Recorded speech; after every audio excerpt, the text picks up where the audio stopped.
Hello and welcome to this morning's live stream. We'll talk about Canadian immigration. We will talk about changes. We will talk about updates. We will talk about speculation. My favorite thing to do, right? Speculate, right? This is about immigration backlogs, which has made headlines yesterday, and of course that has caused a little bit of panic, a little bit of concern, but at the same point of time. Uh, an understanding of what it could mean. Now, immigration backlogs, I'm not sure if you are aware, if you have been following, but that came into limelight during COVID.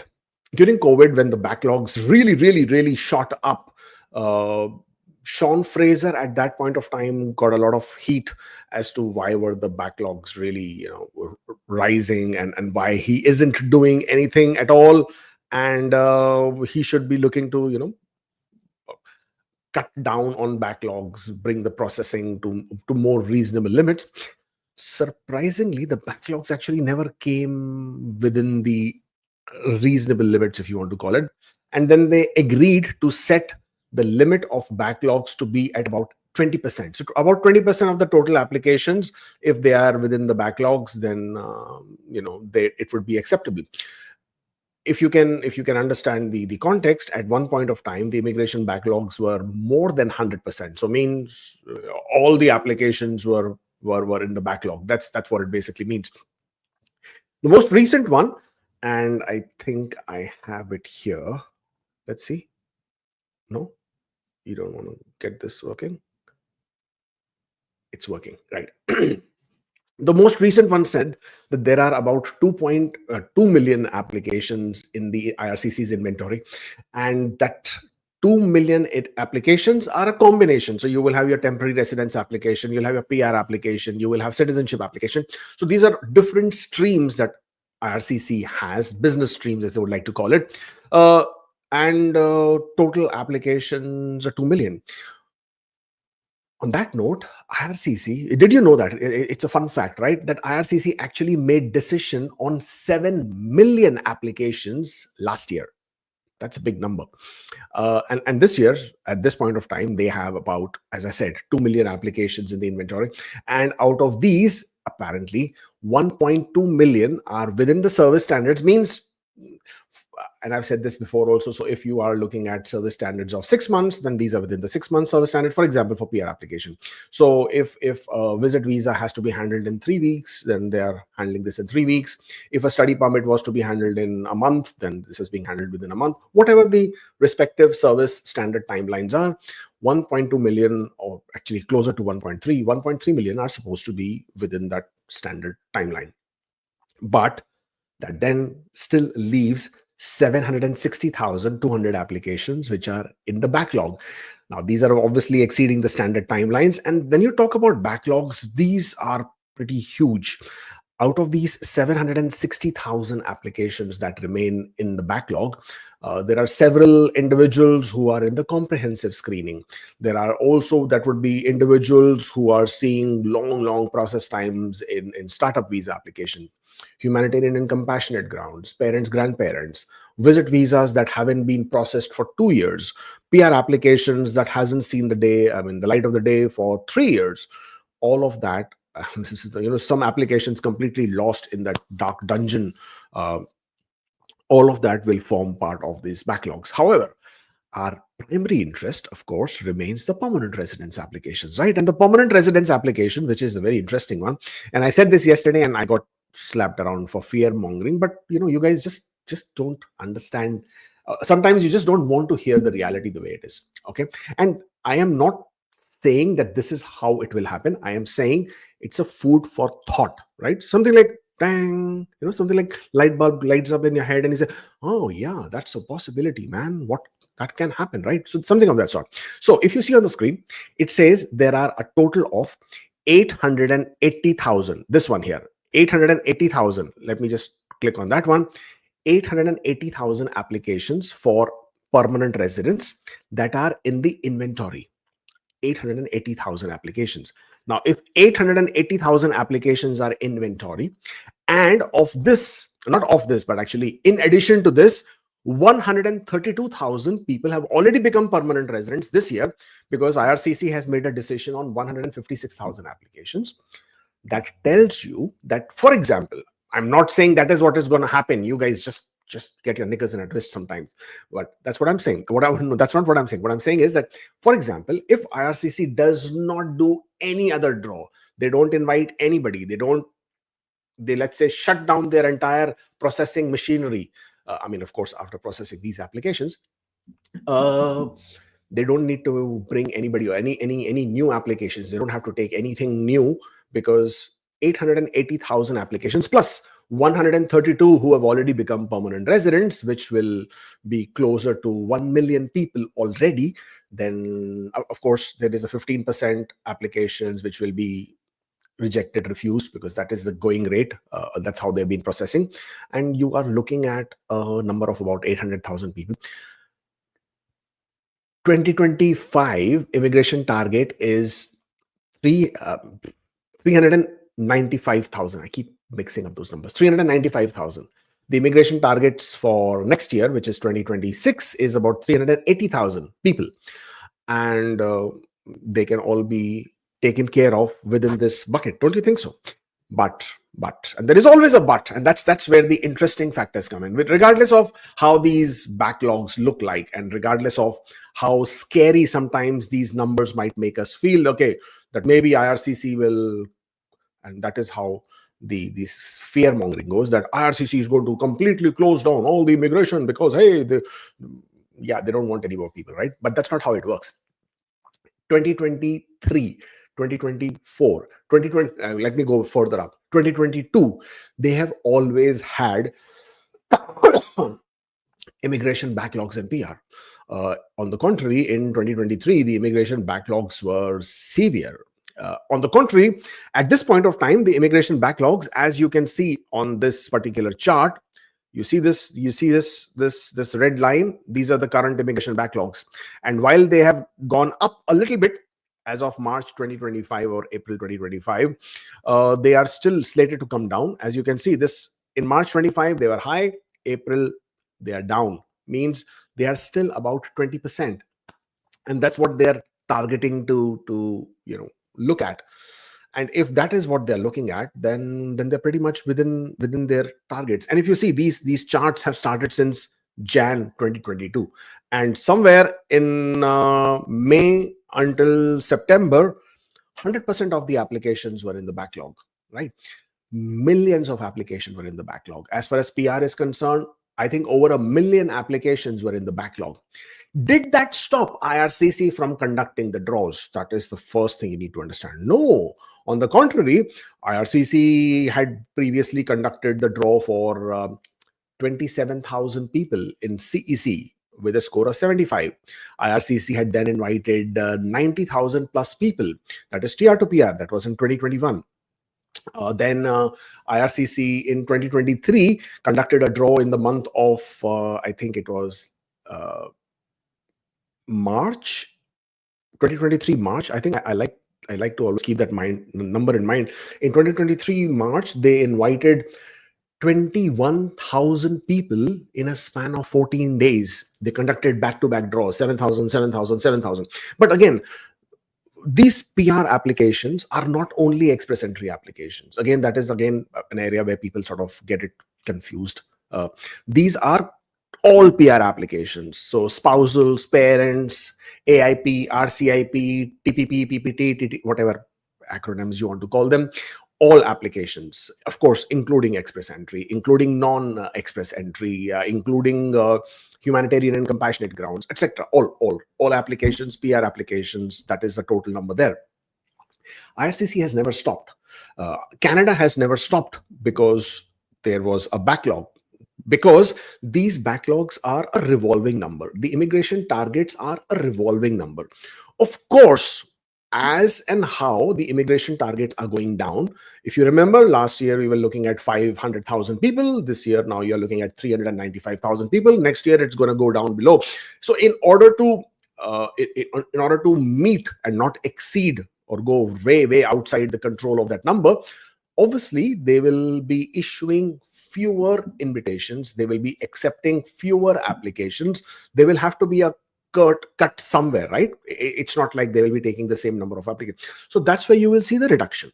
The reduction or the stoppage is not going to happen because of the backlogs. Backlogs, as I said, is something which has been built into the system. There is a larger understanding of how they will be processed. Also, as much as you are seeing these applications and as much as you are even seeing the standard timelines, now standard timeline for a humanitarian application could very well be 1 year. Spousal sponsorship applications, as you already know, is 12 months, and now pretty much touching 24 months in some cases. Non-express entry PR application has always been 16 to 18 months. So these are already very, very long processing times. So even if there are 880,000 applications, all of them are not going to get processed in 2025 anyways, because their processing times are long. They are going to be in process. They are going to be taking time. Whether you take startup visas, whether you take non-express entry applications, you take parents, grandparents, you take humanitarian and compassionate grounds, you take applications for refugees who are claiming a permanent residence, or after they've been approved as refugee claimants, they're getting applying for permanent residence. All these applications take much, much, much longer, and therefore their processing times will fall much further into 2026. And then as we move forward this year, then 2027. And that's how it goes. It's a rolling, revolving cycle. And therefore, you don't need to freak out when you see the numbers and start thinking, okay, oh my God, IRCC is going to stop immigration. And what is going to happen with my application? That's not how it works.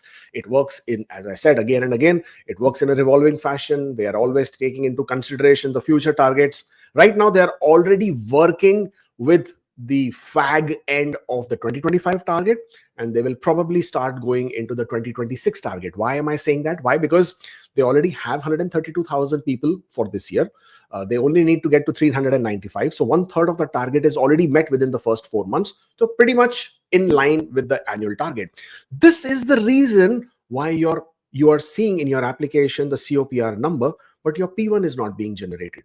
You've got your P1, but you're not getting your P2. You've got your P2, but you're not getting your ECOPR. This is the reason why, because for every 4 months, for every quarter, they have a target to meet, because they all have to be aligned with the annual target. And if they start processing applications too fast, they will be going over the target. And then again, they will have a problem when they can't process as many applications or finalize as many applications towards the end of the year. And therefore, they have to space it out. Therefore, they have to balance it out. And therefore, a lot of applications which are in the final processing stage, you would see a delay. And as long as you understand this is the reason why the delay is there, then you will be more at peace. So therefore, knowledge is beautiful. Knowledge is amazing. Knowledge is incredible. As long as you, of course, use it to satisfy your curiosity and understand where it makes a difference. Other than that, just to reiterate, these backlogs are not going to close or shut down any pathways. If any pathways have to be shut down or closed, they would be happening only because they have to meet, or rather they have to balance it out against the immigration targets. And the reason why I'm saying how that matters is, for example, in 2021, they did announce the the TR to PR, right? That ridiculous program that happened, TR to PR, 90,000 people were invited. But there was no space for that program in 2021. So they fit that 90,000 target spread over 2 or 3 years. So in 2021, they fixed them. 2022, they fixed them. 2023, they fixed them. I think there were some leftovers in 2024 as well. So that's how long it took them to process and clear everybody from TR to PR. I think there might be some who are still struggling to get their applications finalized. And so whenever they had to compensate for these new streams that they came out of nowhere, then they had to obviously adjust within the same number, because the total final number cannot change. They had to adjust within some programs as well. Same thing when they took on 40,000 refugees from Afghanistan. They had to then make room for them because there was no provision within the immigration levels plan. And that's how then they have to restrict the numbers in some program and allow for such provisions as and how they make it. At this point of time, the Canadian government, the new Prime Minister, has made it abundantly clear that they are not looking to increase the numbers. And at the same point of time, they are not looking to reduce further than what they have already announced. So yes, temporary residence numbers will continue to face pressure. They want to restrict that number to 5% of the total population, and you will continue to see that number cap either being reduced or maintained at the same similar level. So not too many international students, not too many visitors, not too many workers, which they have successfully already implemented. All postgraduate work permit holders cannot get a work permit. All postgraduate work permit holders may not be able to sponsor their spouses. All international students cannot sponsor their spouses. That is one way of cutting down on the work permit authorizations. Then visit visas have become pretty much stricter. They are now more diligent, and I'm so glad that they're doing it, because they're really coming down heavy. And even as far as PR applications are concerned, earlier what was considered as walk in the park and anything goes, and you submit anything and IRCC will accept it kind of a thing, that was pretty much how people started behaving and believing. Right now, things have changed. PFLs are raining. Trust me, every single day for the last, I think, 2 or 3 months, every single day, without fail. I think, no, there were 3 days when I didn't get it because I was traveling, so I didn't have any consultations. But every single day, I have seen a PFL. Every single day, there has been either a refusal or a PL or a document request, which is of major concern. Which tells you that something has changed in IRCC. It seems like there is a new sheriff in town, like somebody who's cracking the whip and making sure that things are being. And it's not like IRCC is trying to do something totally different. Let me get rid of the screen. It's not like IRCC has got new rule book or they are trying to reinvent the wheel here. No, it's just that they are now enforcing what has always been in the rule book. Earlier, they pretty much would let anything pass. Now, even the smallest of things is being looked into, is being clamped down, is being curbed. And whether it's the loopholes, whether it's, you can call it whatever you want to call it, right? But all of that is bringing a lot of fear in people's minds. So it's not me who's fear mongering, it's IRCC who's fear mongering, because by just doing what they were supposed to be doing ages back. And I have understood that in many cases, in-person interviews are being brought back. For example, in visit visa applications, a client who was approved came to Canada. His visit visa was cancelled, saying that we have some concerns and don't travel to Canada. But he was already inside Canada, so he had to go back. And then they called him for an interview, and of course they wanted to verify and authenticate some documents. They did give him the visa again, but when that person did go for the interview, they realized the room full of people who have been called for interviews, different kinds of applications. There has even been cases, very recent, where IRCC has called the applicant and has called the employer at the same time. Okay, so on one side on the phone, they are speaking to the applicant. On the other side of the phone, they are speaking to the employer, validating and verifying the employment details. And there is also one federal court ruling which has just recently come out about misrepresentation about an individual who apparently had misrepresented because the employment was fake, fraudulent. They couldn't answer simple questions about their employment. And when the RCC officer was talking to the employer at the same point of time, the details didn't match, nothing matched. And it was an evident case of misrepresentation. The IRCC banned that person. That person went to federal court, and judge upheld the decision of IRCC and said, no, you did commit fraud. You were absolutely lying. So these things are happening. Again, not creating fear, but informing you what is happening. I stay forever hopeful, but forever hopeful for the right reason, forever hopeful for the reality of the way things are and should be. And that's how you should take this whole process.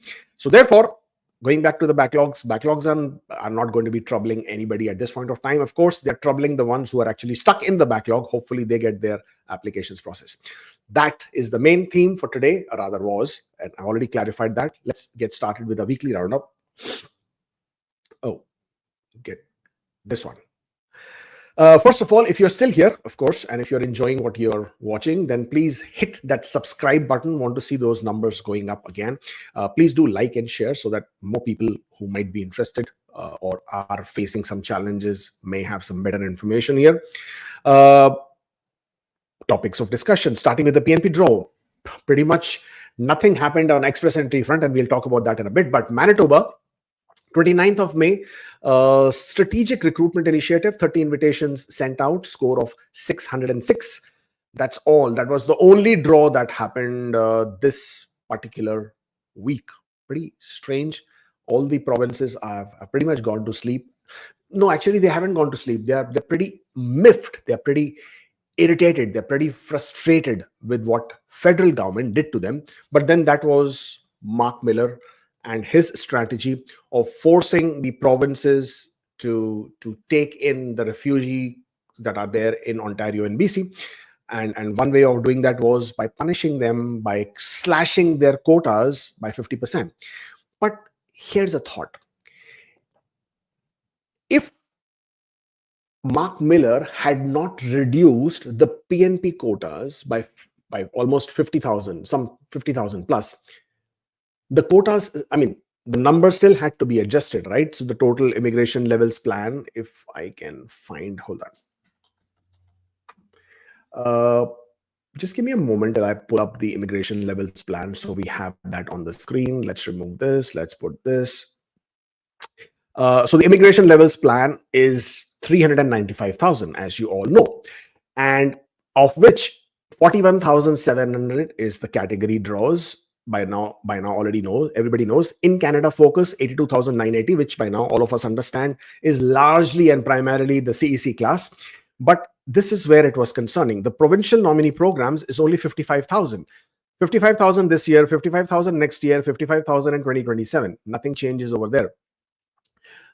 Previous year, it was 110,000. This year, it was expected to go up. Now, if the total number is going to be at 395,000, and if Mark Miller had not reduced this to 55,000, where would that number have been taken off from, right? All these numbers were pretty much reduced anyways. Atlantic immigration was pretty much the same. Federal economic programs pretty much the same. Federal business was already reduced. Okay, and it is going to be further reduced, which is ridiculous. Where would this have happened? So obviously this would have then been reduced from this number or this number, which is the federal high skill, which is the economic pathways. Total economic pathways this year is about 124,000, which had been increased from 119 or 117,000 last year. So it was a 7,000 increase there for the express entry. So had they not cut that 55,000 from the PNPs, that 55,000 would have been cut, slashed from express entry. And if they would have slashed it from express entry, you guys know what happens when the numbers get slashed in express entry, right? I mean, the scores as it is are ridiculous. You can't make head or tail out of which way express entry is going. But imagine if this was to happen, right? And therefore, let's just put this aside. And therefore, with the provinces losing out on 55,000, they are pretty much, they don't know what else to do right now. British Columbia closed doors pretty much. Yukon, I mean, their programs are done with. New Brunswick programs are done with. Nova Scotia, Prince Edward Islands is still conducting draws once a month, but nothing much happening there. As I said, BC already announced, Alberta announced, Saskatchewan announced that, hey, they're going to even cancel applications that are in process because they don't have enough quotas. We were all waiting for Ontario, right? I mean, when is Ontario going to start their program? Because it is already June tomorrow. But first 5 months of the year gone, Ontario hasn't come back. They haven't said anything. What's going to happen with the whole thing with Ontario? Last night, late, the update came from Ontario as well. I'm going to talk to you about that in a bit. But amongst all of this, people whose applications are already in process with provinces, they are the most stressed. Of course, people who are waiting are already stressed because it's pathetic to be on the tenterhooks all the time. You don't know what's going to happen, what's not going to happen. Imagine having studied for 2 years, completed your master's degree, waiting for the program to be launched again. I'm talking about New Brunswick Student Connection stream, and they say that stream is now shut. Can you imagine all that money spent, all that time spent waiting for a stream to open because you prepared and planned and strategized everything as per that stream, and it's gone, right? That stream is gone. Similarly, Ontario yesterday has also come out and announced that their quotas have been slashed by 50%. Last year's quota for Ontario was 21,500 slashed by 50%, which basically means about 11,750 for this year. And Ontario is saying we are not conducting any draws at this point of time because we are still processing the inventory of our last year. They have a lot of applications to be processed. Again, remember, in revolving targets, they never used to stop because they were always drawing out of the next year's target. But this year, because the targets have been slashed, they have nowhere to draw out from. And hence, processes have been slow as far as Ontario is concerned. So this is what all is happening in PNBs. And it's always interesting to see whether this will change. Now we have a new government. You have a new thought process. You have a new approach. It's more business approach rather than political approach. Uh, of course, only time will tell how much of a difference this is going to make. But Lena Deyam, who's now our new immigration minister, so far I haven't really heard anything from her at all. There has been nothing of importance or nothing significant. Actually, nothing as far as immigration is concerned. Zip, nada, and it's already been 2 weeks, 3 weeks, 2 weeks, 3 weeks, approximately, and nothing from her. So I'm just hoping that once she is all hands on with whatever is happening with Canadian immigration and IRCC, she would be able to come out and tell us something better. And at least more transparency would really be appreciated. And all the provinces are now advocating for increased allocations. They're all asking for it because they all need it. And I personally feel provinces should be given a bigger free hand in choosing who they want for their province because they are in a better position to identify and understand their own market priorities. So therefore, that is something which we're looking forward to. But at the same point of time, express entry, big. What happened with express entry? My God, was this 2 weeks back? They conducted a draw, 500 invitations, score of 547. It was a steamroller, road roller, train wreck. So many words, so many phrases come to my mind. But it was a disaster in every which ways. Why? Because job offer points were removed effective 25th of March. Draws were not being conducted since February in order to accommodate all these changes. At least they stayed true to their word. When they said spring, they actually, at the nearing, or rather after the strike of the clock, they did actually do what they said they will do. So which they removed the points. People celebrated Diwali in the month of March. Okay. But after that happened, there was a big gap. And of course, if you're following this channel, we've been talking about this for a long time, that whenever IRCC makes these kind of changes, expect a big gap. That's what happened. So now we effectively had a gap of 3 months in the express entry draws. And when the draw did happen, which happened about 2 weeks back, it was for a pathetic number of 500 invitations, and scores went up to 547. So all that benefit that we got, though it wasn't a lot because only about 7,000 some profiles got shaved off after the job removal, after the points, after removing the points. The profile, I mean, the number of people in the pool with scores of 501 dropped down to 19,000. And today, or rather, as per the last draw, you had roughly 22,000 some people in this pool with score of 501 plus. Because there hasn't been a draw now, I'm going to assume that number should be touching anywhere close to 24,000. So you are pretty much where you started before the job offer points were removed. Sometimes I think, had they just left the job offer points the way they were, and I know we were very, very upset about the fraud that was happening, at least the draws would have continued. And had the draws continued the way they were continuing, at least the scores would have continued to drop. But no, actually not. Because what was happening earlier is, with the job offer points being very much active, the number of people who were joining the express entry pool was reaching 2,500 every 2 weeks approximately. With the points being removed, the number of people who are still joining the group with 501 plus are roughly 1,100. So that's pretty much slashed in half, which is a good thing, because as and when they will start conducting the draws, because the number of people who are joining the pool are not that high at the 501 range, the scores will drop faster or sooner. That's the hope. But why did the draw not happen? I don't have the answer. I'm just going to take a wild guess because I love to speculate, and there is no harm in doing it. Some people said conjectures. Well, I do understand, because there is very limited information available, and you can only form opinion on what is available. And sometimes what is available is not a lot, but it still sometimes gives you a bit of an idea of what exactly is maybe happening. Now, my understanding after that 500 draw was that the reason they issued 500 invitations is because after that big gap and after that technical aspect, they wanted to conduct a sample size draw to see who gets pulled out from the pool. So they made a small draw of 500 people. They realized there was a technical issue. They realized there was still a technical glitch. Some people who still had points were also getting through, or some people were still getting through with the points. They stopped.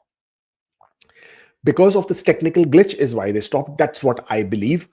And the reason for that, why I believe like that, is because they also did not conduct a PNP draw. There was no reason for them to not conduct a PNP draw. PNP draw is something which is automatic. If you have a nomination, you should get a PNP draw. There is nothing which, and IRCC has an agreement with all the provinces that this is their obligation. If provinces will give nominations, IRCC will issue the ITAs for PNPs at least. Because a lot of people, their work permits are expiring. They need that ITA so that they can apply for bridge open work permit so that they can continue working. So PNP draws did not happen. And the only reason why a PNP draw would not happen in such a situation would be that either IRCC is trying to reform the system for whatever reason, which I don't see happening, because there is nothing being said about any reforms or overhaul or changes, etc. So the only thing that again logically comes to mind would be that technical glitch still exists. They are still having issues.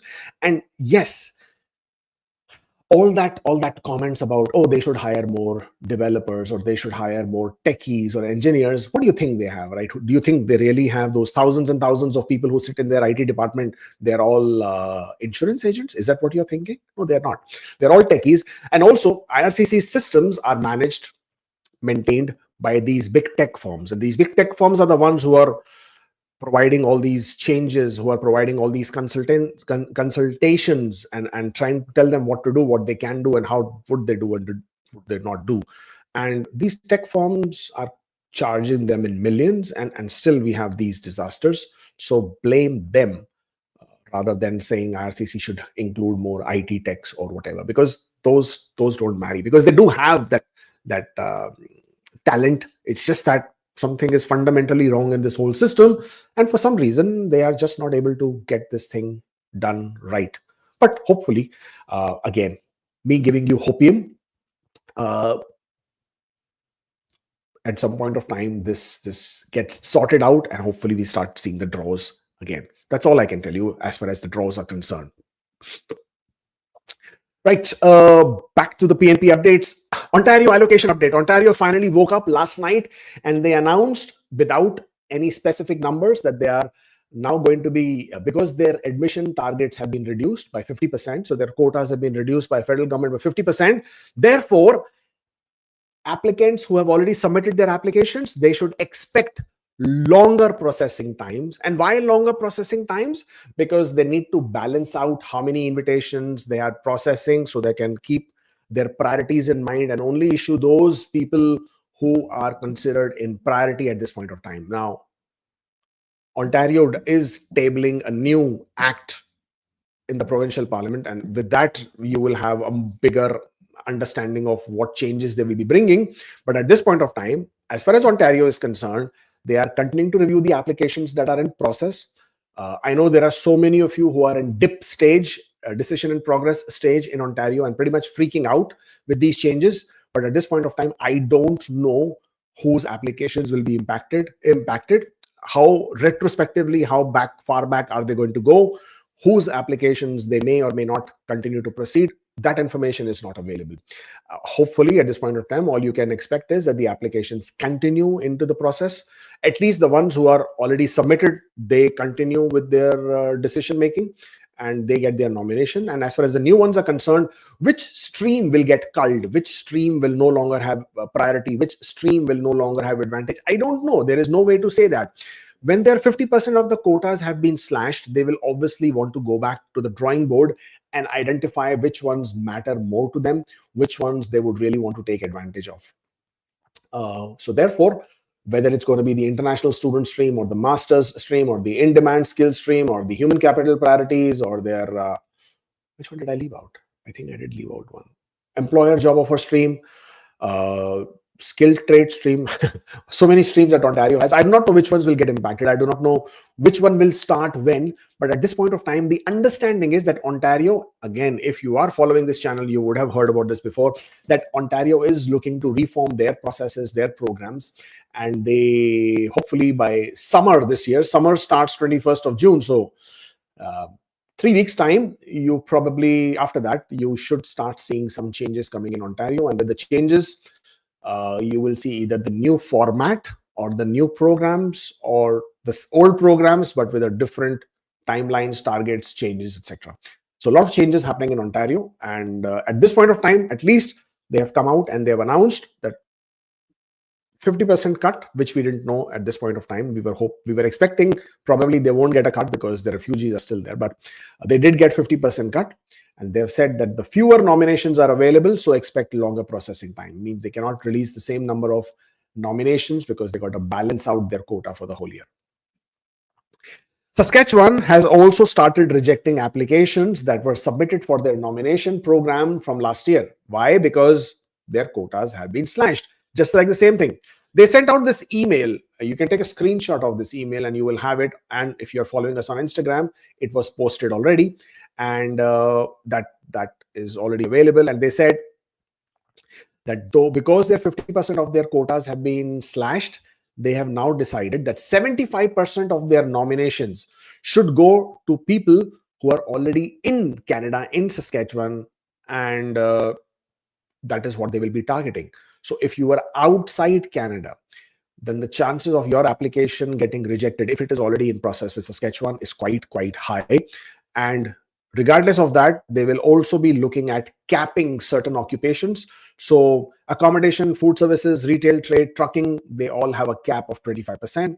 Remaining 75% goes to the other priority occupations, healthcare, agriculture, skilled trade. And of course, they have opened the job approval letter application process, but by and large, the processing will remain very stringent and very curtailed at this point of time. So that's Saskatchewan. Ontario, obviously, as I said, have tabled their new Working for Workers 7 Act.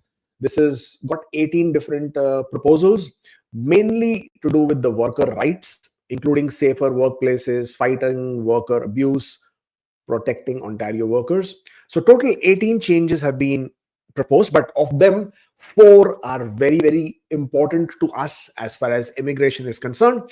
First one is that the applications can be returned at any point of time. So at this point of time, Ontario doesn't have any legal provision where they can cancel applications in bulk or refuse them in bulk.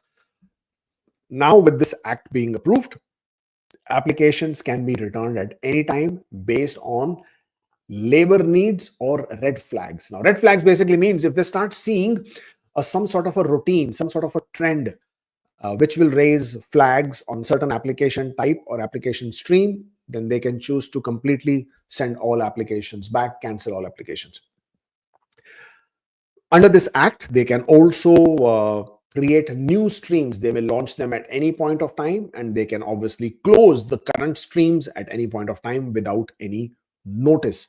So you might wake up tomorrow morning and you might realize they have a new stream which will say everybody who is working in Tim Hortons can apply. I know, wishful thinking, but or they can come up and say, okay, everybody who has applied under the master's or henceforth master's graduate stream has been closed. something of that sort. That's not, hey, don't worry, I'm not saying that masters is closed. I'm just saying they can come up with anything of that sort, something freaky, something scary. But always remember, whenever they do close a stream, it will be freaky and scary for those people who are targeting that stream, just like what New Brunswick did with Student Connection stream. In-person interviews will become part of selection process. Now, in-person interviews, in my opinion, that is such a big thing. I think that I believe in-person interviews should be mainstream in immigration. This is something which they should absolutely enforce in all aspects of immigration. Why? Because they can certainly avoid a lot of fraud that happens because of this. People have really been abusing the Ontario immigration program, especially the skilled trade stream. We always talk about LMIA being scams. We talk about foreign work experience being scams. Did you know the number of fraud that happens in Canada for Canadian payroll is unbelievable and out of control? And it is done mainly by people who are trying to target the skilled trade stream. So work wherever you want to work, get a 1-year payroll running for your skilled trade stream, and you could become eligible. So many people have done it. So many people did get caught. Ontario did start making in-person visits to the employer locations asking for details. But this one, with the act being enforced, now they could get the applicant to come in person as well. And that would really help in cutting out some fraud that really needs to go out. And then the last immigration related change that we are looking forward to is that the new employer portal is going to be launched in summer this year for Ontario, which will allow the employers to directly provide documentation to Ontario. So right now, a lot of employers don't support the application for PNP, and the reason they don't support is because they don't want to provide the documents to the employee, their financial documents, their business documents. They don't want to do it, and that's why they don't support for PNP. But what Ontario is doing is they're launching a separate portal, so the employers can directly send the documents through the portal to Ontario, maintaining their confidentiality, which is, I think, a great and excellent move. I think all provinces should do it, because British Columbia has the same problem, Alberta has the same problem, Nova Scotia has the same problem, where the employers are unwilling to support because they don't want to be sharing the documents. So if all these provinces will also probably follow suit, it would really be good, because you as an employee can go back to your employer and say, hey, this is the portal address. You don't want to give me the documents? That's fine. Just upload it directly to Ontario. This is my application number. That would really help a lot of people. But then that also tells you something. If Ontario is launching an employer portal, that would tell you that any employer supported stream that Ontario has, that technically should continue, right? Because that is the reason to launch the portal, because it helps. Or if it is not the same stream, at least in some shape or form, employer driven, employer supported streams will continue. So if you are a person who's looking to apply for Ontario and you're still not figuring out, still not in the clear as to what would happen, you would be very well placed to identify an employer who is still willing to support you. Because once they do launch this portal and once they do announce the new streams or any changes, you would be very well placed to take advantage of that. So that's Ontario for you. Workplace abuse drives surge in vulnerable work permits. So people who are working on closed work permits, they should know that if you are subject to any kind of abuse at your workplace, then you do have an option to report your employer. Okay, number one. Number two, because of that abuse, you can also apply for an open work permit under the vulnerable category. And actually, there has been a huge increase in this work permit category. We have had several applicants who we have been able to help because they were really going through some very serious abuse. Could be sexual, could be physical, could be verbal, could be employers not paying you on time or not paying what they were supposed to be paying you as per their contract or agreement, but making you work additional hours, those kind of a thing. And so if you're facing any kind of abuse, then please do look at the option of reporting your employer and the option of vulnerable open work permit. Steinbach has now posted their list of designated employers. It's not RNIP, it's RCIP. So if you are a person who is in Steinbach, I think it's Manitoba, right? Steinbach, Manitoba. Yes, of course, it's Manitoba. So these are the names of some of the employers who are already now designated, and they are now on that list. So please, if you are looking at the RCIP program, these are the list of the employers for Steinbach. In other news, we already spoke in detail about the backlogs. So I'm just going to skip that. IRCC has allowed now, it's not new, it's actually a renewed option. Earlier during COVID, IRCC said that if you are in Canada working on a closed work permit and for whatever reason you are now changing employment because you've been laid off, you've been terminated, you found a new employer, etc., etc. So the requirement is that you can only work for the new employer after you get the approval of your work permit. That is the requirement. But what they did was give you a provision that while the work permit is being processed, you can start working for the new employer if you get the interim work authorization. That is the public policy. And that was supposed to expire. They have renewed the public policy, and this was the last policy, I think, that Mark Miller introduced. It was signed in the month of March. Uh, Came into effect a couple of days back. So if you are a person who's on a closed work permit, you've already made a new application for a new work permit based on LMIA, LMIA exempt, or whatever the category you might be in, then in order to start working sooner for your new employer, please raise a web form and request IRCC to give you an interim work authorization by citing or stating this public policy that has been launched. Once you get the interim work authorization, which should come sooner, you will then be able to start working for a new employer. So that's great option. Of course, the conditions apply. You need to be in Canada on a valid temporary resident status. You must meet the requirements of paragraph 199A and 199B. 199A and B are indicative of criteria of you being able to work in Canada. So it basically means that if you're already a worker in Canada, not a visitor, visitors cannot take advantage of this. If you're a worker in Canada, you have already submitted a PR application, you are already submitted a work permit application, and that was eligible under this stream, under this exemption, then you can apply for this interim work authorization. Carney, Mark Carney, the new prime minister, not so new anymore, but the prime minister of Canada did propose, or rather did table their mandate for this year. And as far as immigration is concerned, they are talking about lower immigration targets. I don't see it being lower than what it already was, because the targets remain the same. It says it plans to reduce its immigration targets from 395,000 2025 to 365,000 to 2027, which is pretty much what the immigration levels plan as tabled by Mark Miller was. So no changes there, though there is a progressive reduction in the numbers as we move forward. 2026, 2027. 2026 is about 380,000, 2027 365,000, so 15,000 reducing each year. And they would like to boost global talent strategy. This is contradictory to what they have been saying otherwise. Otherwise what they've been saying is a big push to TR to PR. And if they then want to target global skills and talent strategy, would that mean through the work permit? So we have a global talent strategy, global talent stream. Are they talking about bringing in more workers through that stream?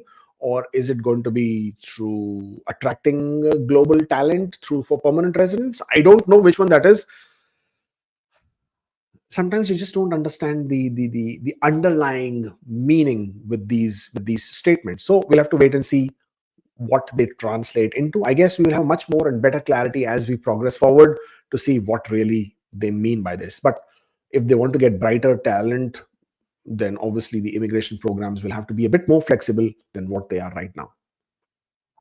Dummy work permit strategy sparks warning from IRCC. Now, this dummy work permit strategy, again, dummy work permits have been utilized by people for a very long time. For some reason, people think it's only happening now. It's not only happening now. It has been happening for a very long time.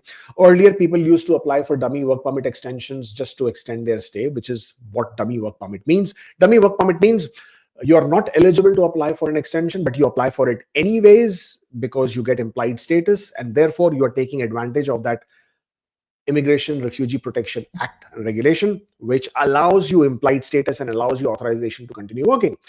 They call it dummy because, hey, you're not allowed to apply for, I mean, you're not eligible, but you're applying for it anyway. So it's a dummy extension. They also call it fake extension. Fake sounds a very dangerous word. So we are sticking with dummy right now.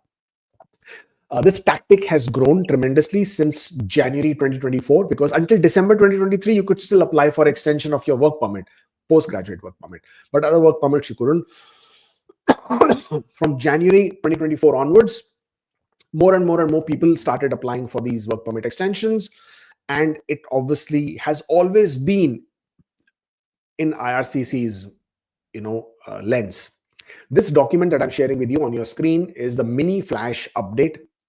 This Miniflash update was shared by Stephen Murins through one of their podcasts, and this already says that IRCC is aware of people making these applications for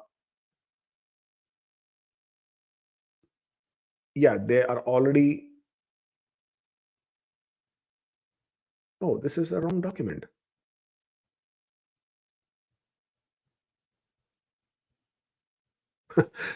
This is a wrong document. So let me just take this one out and talk to you otherwise.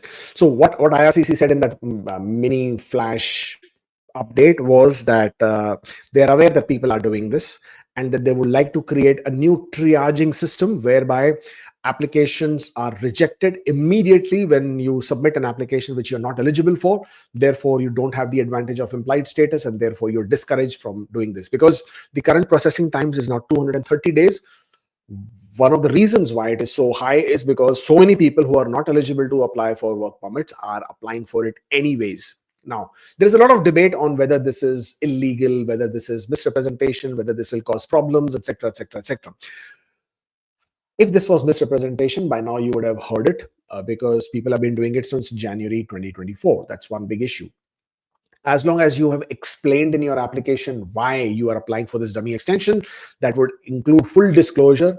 And as long as you make a full disclosure, you pretty much can save yourself from any misrepresentations if they are indicated. As of right now, as I said, we haven't seen anything. So whether it's illegal or legal, I won't get into that. But people have been doing it, and IRCC is aware of it. And this document, which I was trying to share with you, which is incorrect on the screen now, was discussed in 2023, which is 2 years back. So in 2 years back, even if there was a provision to apply for extension anyways for postgraduate work permit, people were doing it anyways, means it's a known process. Even in 2023, it was a known process. 2 years later, now it has become even more prevalent. And at some point of time, I'm hoping IRCC will come out with the triaging system, because if there was already in discussion 2 years back, I'm not sure why it hasn't been processed already.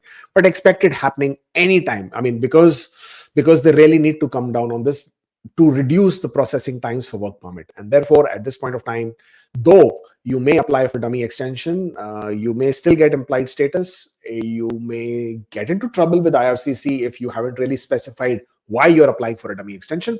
But the triaging system should be around the corner, hoping for one, if they haven't done one. And once they do it, then obviously your decisions will come much sooner, much faster, and then you won't have the implied status, and therefore there will be no more dummy extension. Okay. Canada faces historic spike in asylum claims in early 2025. Of course, record number of people are now filing for asylum. And yesterday, Trump has announced that maybe 500 more people in the US, their visas may be cancelled, or they would be subject to deportation.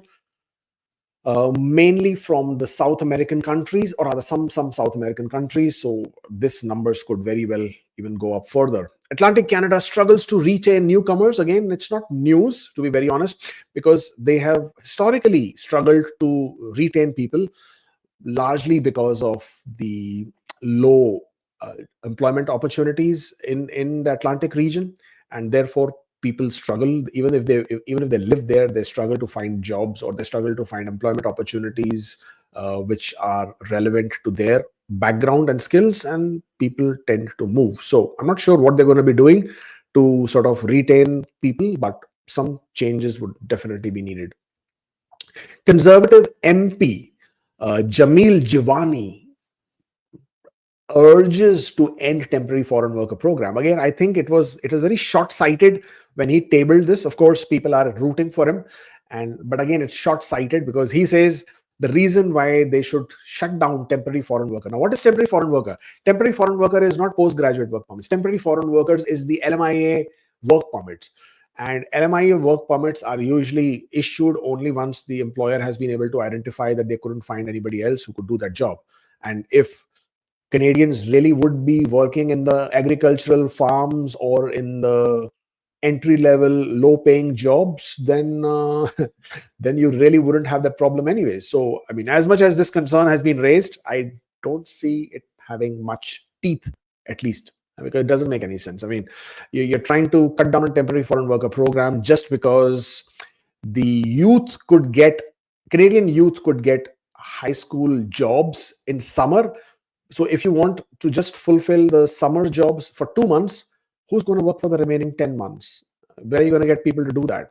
And if you are talking about raising the wages and increasing the wages, then also be ready to pay more for everything that you pay for today. So don't complain tomorrow that your coffee costs more, your sandwich costs more, food costs more, transportation costs more, because Canadians are working and doing those jobs, and they are obviously expecting higher salary. So it all ties in, and I don't see this happening, but I do not know. Let's see. Indian student visa approvals fall 31%. Always makes news because, hey, Indians are the largest community as far as the international students in Canada are concerned. And apparently, the number of visas that was being issued to the Indian students has fallen by 31% in Q1.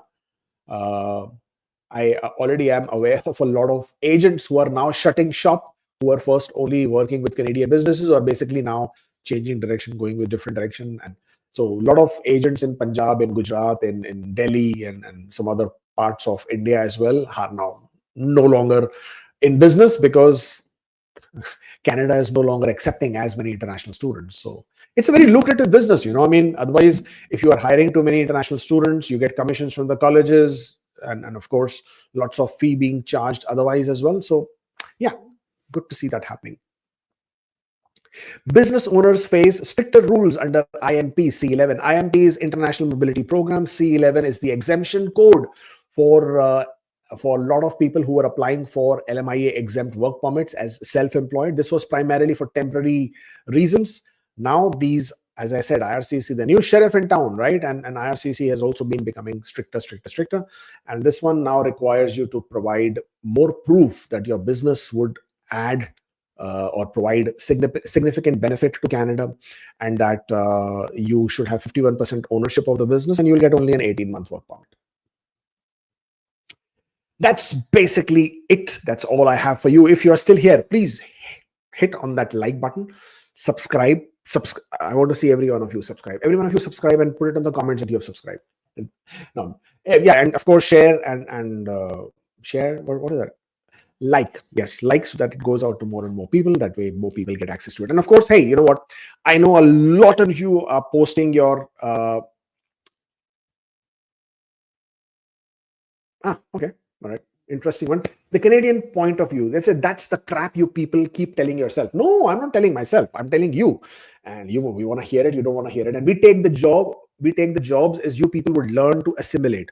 You people come here and you only hire your people. That's our complaint. Well, I agree with you to a point. I mean, I definitely will not disagree with you on certain things, that a lot of people who immigrate to Canada don't assimilate. Absolutely true. Don't assimilate. And that is something which I think most people should learn and understand, because you never really can make the country that you have immigrated to your home until you start assimilating. But what happens, and I'm not sure if you are aware, the Canadian POV, whatever, whoever you are, that over the years, people have assimilated.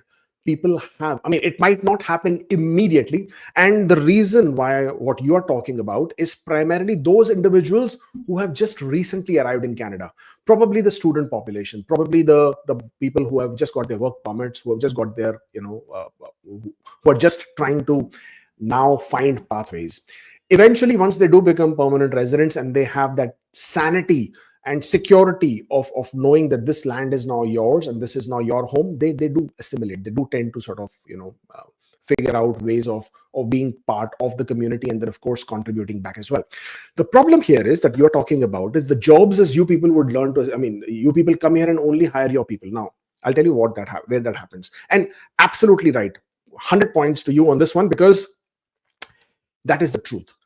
But it doesn't happen only with when you say you people. I'm sure you're referring to my brown skin, and obviously you're talking to me as an Asian, and I take that with pride. I don't have a problem with that. But then who are you people? Aren't you people, just because you people came here earlier and now we people are coming here, and that's the reason you're finding the difference in saying you people and we people? At the end of the day, we are all people, right? We are all human beings. You do not have a right to the land because this is not your land either. Maybe your forefathers, grandfathers, somebody landed in Canada as an immigrant, but you are also equally an immigrant. So when all of us are immigrants, and we all owe it to this land to contribute in every which manner where we can, and because we do benefit from this land. And and at the end of the day, as long as if we call it home, and we contribute in the way for its benefit, then collectively we all will be much happier as a community.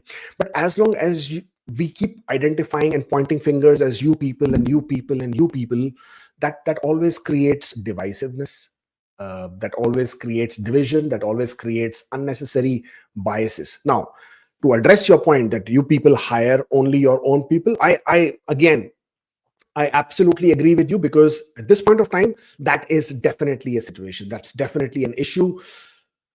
I don't know the solution for that, to be very honest, but I think a lot of my people, as you're referring to, and I'm sure you're referring to the brown skin, is that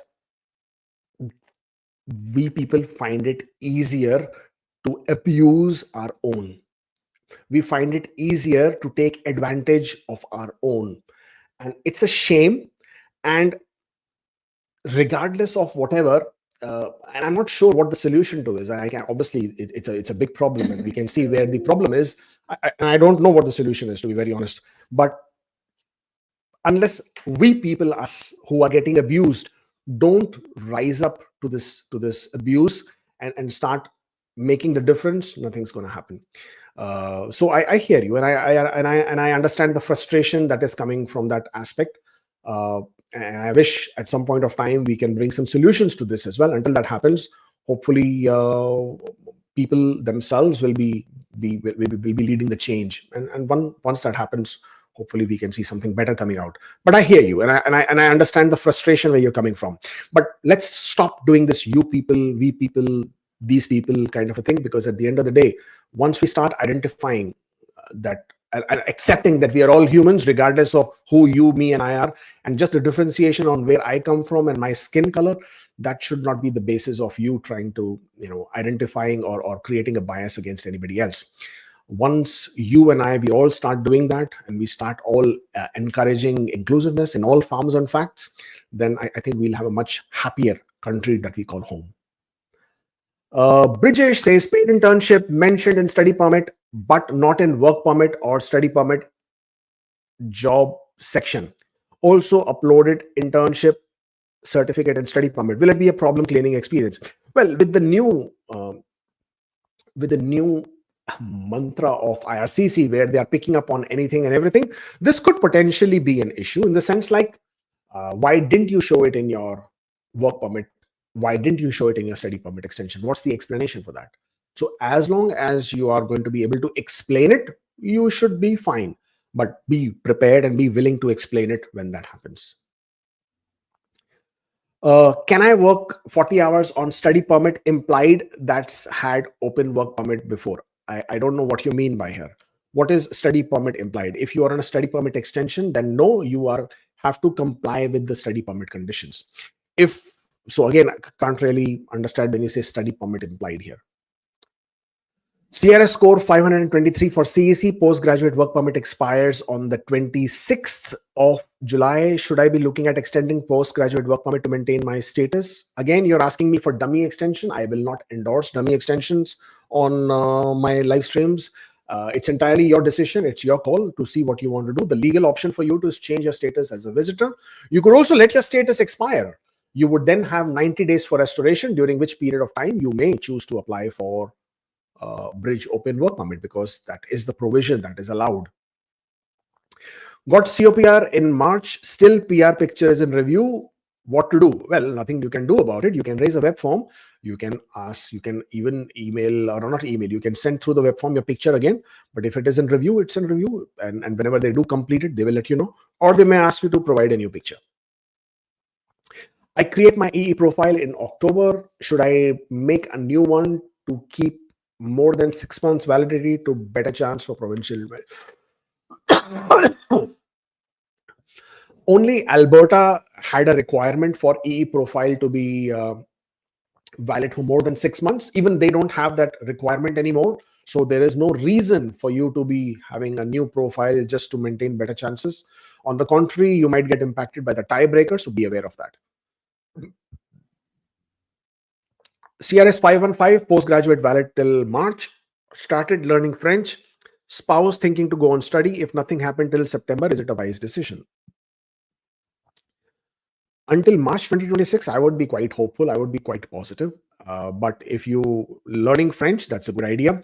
If you want to go on a study, just be aware that while studying is not giving you an advantage except for status. So if you wish to do that, it's an expensive option to buy your time or buy yourself some status. But yeah, absolutely open if you wish to study.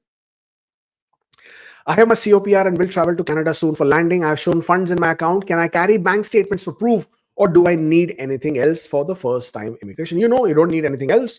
You can carry the most recent copy of your bank statement, or you can print one, or you don't even need to do any of that. Have it on your phone. If the officer wants to know your proof of funds, you can always log into your bank account immediately and you can show the officer. So that's all good. I'm sorry, but there is no question here. 516 will drop to 510 in August. MPNP 865. Do you think CEC score of 510 is good? Now, as far as I'm concerned, I think all scores are good, and 500, anything 500 plus is all good. But you see, my saying it is good or not doesn't make any difference at all. What matters is IRCC to conduct the draw. So as much as 510 is good, 515 is good, 520 is good, 505 is good, it all matters. It all depends on IRCC, how quickly they conduct the draws, when they conduct the draws, what is the draw size, and that by itself will define what will and how it will work out and how it will happen. But in my opinion, yeah, absolutely, I think 510 is good, because I also feel that the chunk of profiles that are within the 22-25,000 profiles that will now be there in the pool, the chunk of them is below 510, the very, very large portion of that. That's why whenever the draws happen, you will see the scores dropping pretty quickly to 515, 518, 512. It's 510 below, where the scores, when they will drop after the draw start happening, will be slow because there's a big chunk sitting there. Wife's work permit expired on 30th of May. She applied for a study permit in April and subsequently applied for a dummy work permit extension in May. Can she continue working on implied status? Yes, she can. Because if you applied for dummy, that gave you the implied status, means you can continue working. Yes. On that note, once her study permit is approved, you will then have to follow the study permit conditions, because if you're applying for 2 applications, the first one will apply. Learning French for CLB 7, but CLB 5 works too. It will extend work permit, willing to spend 5-7 hours. Do you think it's attainable in 8 months? Yes, I believe it is attainable, and there are a lot of people on TikTok and Instagram claiming they can teach you the language in a flat 2-month period. I do not know how they will do it, but apparently they will. And if they are saying 2 months for CLB 5, 8 months is a decent time. I don't think 8 months you can do CLB 7. I think that's a far shot. Yeah, it's a far shot. 8 months CLB 7 in a new language, it's a far shot. But the CLB 5, I think, is definitely achievable. TCFCA gave me listening and reading attestation immediately. Can I use two results to boost my points while waiting for reading and writing score? No, unfortunately not. You will need a complete, you'll have to do it again to sort of get this whole thing done. And I'm also not sure what you are asking me. Result for what is, I mean, use the results for what? MPNP 865, they have stopped skilled workers since Jan. They are just conducting skilled worker overseas. Why no focus in Canada? Why outside? To be very honest, Parul, I don't have the answer to that question. 865 is a very decent score, to be very honest. And I would just assume that they are looking to fulfill certain specific categories, like they conducted a draw for the strategic recruitment initiative because they have some certain agreements on that.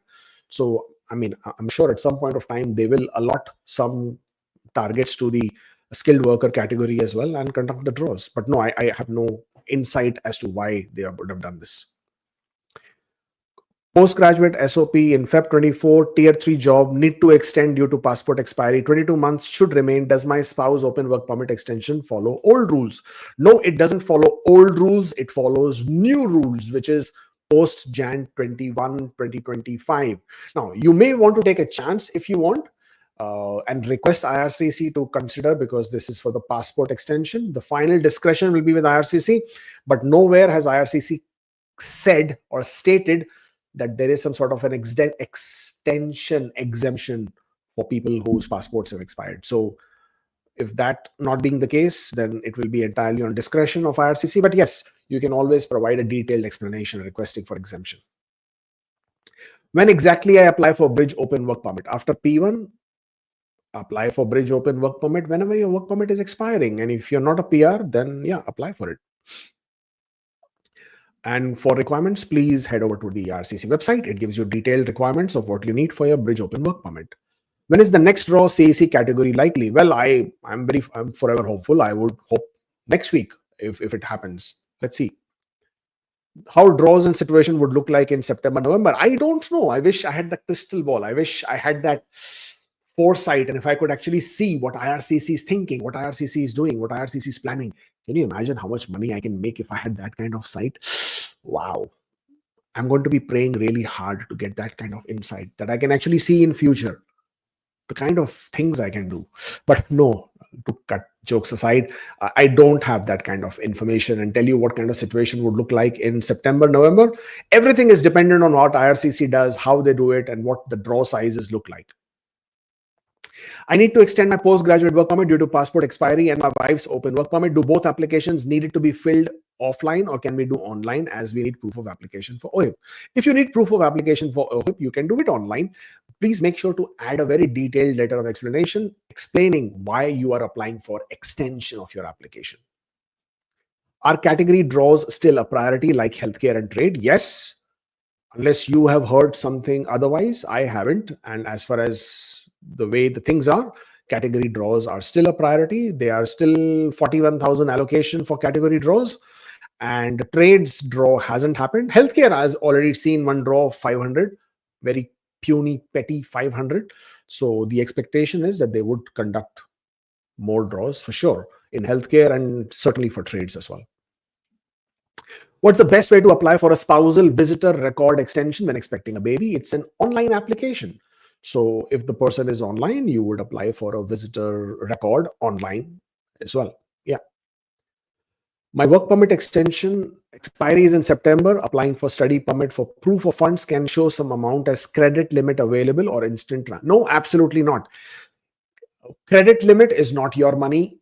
Instant transfer from friends is also not your money. All these funds have been borrowed, and if you borrow any money to support your application, then that's not acceptable. So please look for other routes where you can show the funds belong to you, not credit limit kind of a thing. Ontario new rule can return filed non-EEPR application now. Ontario new rule can return filed. No, if your application has already been filed, then that does not get impacted.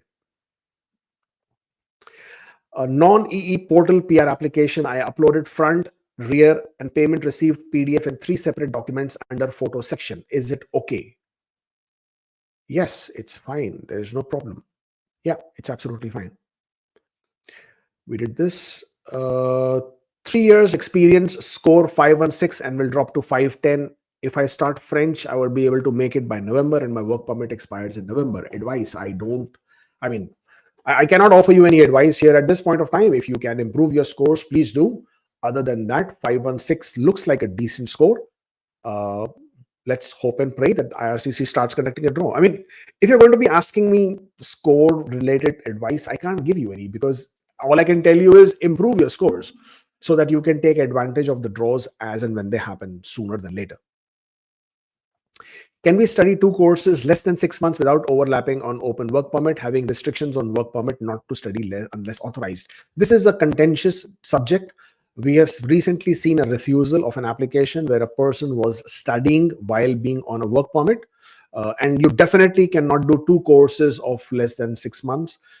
If both the courses are 6 months or this, at this point of time, it is a contentious subject. While IRCC through our representative mailbox portals have said that you can study if it is less than 6 months.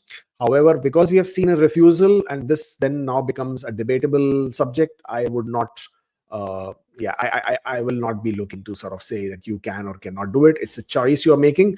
If it's an online application, if it's an application, if it's an online studies, completely online, then you are still fine. But if it's an in-class study, I would not recommend taking a chance with IRCC.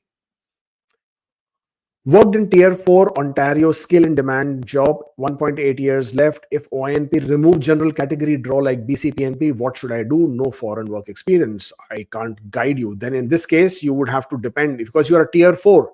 And if that category is removed by Ontario, then you will only have an opportunity through the RCIP, for which you will also need an employer support. So if you are in that situation, you may start lining up for an RCIP employer support right now itself. Because if you're in Tier 4, and if that category gets removed, then that doesn't give you or leave you with too many options. Do we need to show proof of funds for PR if we have 1 year of experience in Canada but do not have a job? I'm currently in Canada. No, you don't. If you have 1 year of experience in Canada within the last 3 years, then you are a Canadian experience class, provided your tier category was 0, 1, 2, 3 and it was paid. And if that is the case, even if you don't have a job at this point of time, then it doesn't matter. You are still Canadian experience class and there is no requirement for proof of funds. Applied as CEC Outland. Got P1 mail, recently replied to P1 mail, raise web form to inform them, is my application stuck? What to do? Well, you can't do anything except raising a web form. And if you are no longer in Canada, you can only reply back, raise a web form and reply back to that P1 email you got saying that you don't live in Canada and that you would like them to send you a passport request instead. And then just wait and expect delays, because these things are not happening quickly. There is no quick turnaround time. So patience will be tested. Can I travel out of country on maintained status? Yes, you can travel out of country on maintained status. In order to return back to Canada, you will need a TRV. I hope you have that. And number 2, you will lose your maintained status the minute you leave Canada. So once you return back to Canada, and if you have a TRV, you will be returning as a temporary resident, as a visitor, and you will no longer be able to work or study if that was your maintained status. How much allocation is still remaining for CEC? We don't know. That numbers are not available, and because those numbers are not available, absolutely no clue. But if you can look at the number of invitations issued, you will be able to sort of have a fair estimate of how many they might be still looking to invite this year. If I get study permit now and apply for dummy extension before work permit expire, can I continue working full-time along with study permit? If you're applying for dummy extension, it gives you implied status. If you have implied status as an open work permit holder, then you can continue working. Yes. Taking study in September because we both will get time. Spouse get master study and 30 points, and I will get additional time, 2 to 3 years. LMI also expensive with cost, will get study. Makes sense. And it is definitely a sensible way to do it. Why would you spend money on LMIA kind of a thing? So definitely, if you're studying masters, obviously choose to study masters in a province that may have a master's program. Ontario has a master's degree graduate program. BC has an international postgraduate stream. I think only 2 streams right now give you that advantage. So if you're studying here, of course, you will get 30 points after completing Canadian masters. and you will also be eligible for a 3-year work permit. So yes, if that is the strategy, then it certainly makes sense. Score of 496 increased to 507. Work permit expires end of September. What are my chances with this score? I don't know. I have no way of telling you what the chances are. Only time will tell, because it will be entirely dependent on IRCC as to how many invitations they send out, how frequently they conduct the draws. That itself will define what the chances will be. I got my P2 on the 14th. I'm currently out of status and applied for visitor record and work permit extension. Do I have to have valid status to get a ACOPR? No, as long as you have applied for status, that is the most important. Of course, you should have been in the restoration period to apply for status. If not, then the best thing is to leave Canada. So if you are within that restoration period and you have applied for status, and you have already got your P2, then you should be fine. And if IRCC does ask you about your status, you can always reply back and let them know about this aspect as well. Well, that's basically all I have for you guys. Thank you for joining in. If you are logging in, if you're joining me on this live stream, please don't forget to subscribe to the channel. I would like to see you hit that subscribe button and get that on. I'm sure I'm not able to answer a lot of questions because there are plenty. Please do post them in the comments after this live stream so I can come back during the day and respond to as many questions as possible. If you wish to book an appointment one-on-one, then this is a link, askkubeir.com/appointment. I'll be very happy to discuss your application, your details, your queries in person or, of course, virtually. And at the end of the day, I am a ICC licensed immigration consultant. And if you're looking to hire a representative, then please do drop us an email at support@askkubeir.com. We'll be very happy to handle your application. We have an ongoing promotion for any person who signs up with us within 48 hours on the day of the invitation of the draw that happens in Express Entry. For our full complete handling services, we offer 15% discount. So don't forget to take that option as well. Okay, there is a last question before I scoot off. Will the spousal visitor record get extension without leaving Canada when expecting a baby? Not necessarily. At the end of the day, you will have to be able to explain why you're applying for visitor record, and you have to be able to show sufficient funds. And if IRCC is convinced, then yes, they may still apply. They may still give you the visitor record. And you can always say that you, being the primary applicant, you are working in Canada. You would like your spouse to continue being with you in Canada, and therefore you are applying for visitor record. And that by itself can hopefully get you an approval. No question there. Well, that's all I have for you guys. Thank you so much for joining in. I will keep doing this because I enjoy doing this. I wish all of you all the very, very best. Great weekend. Enjoy the summers as they're reeling in. Take care, and I shall see you next time. Stay forever hopeful.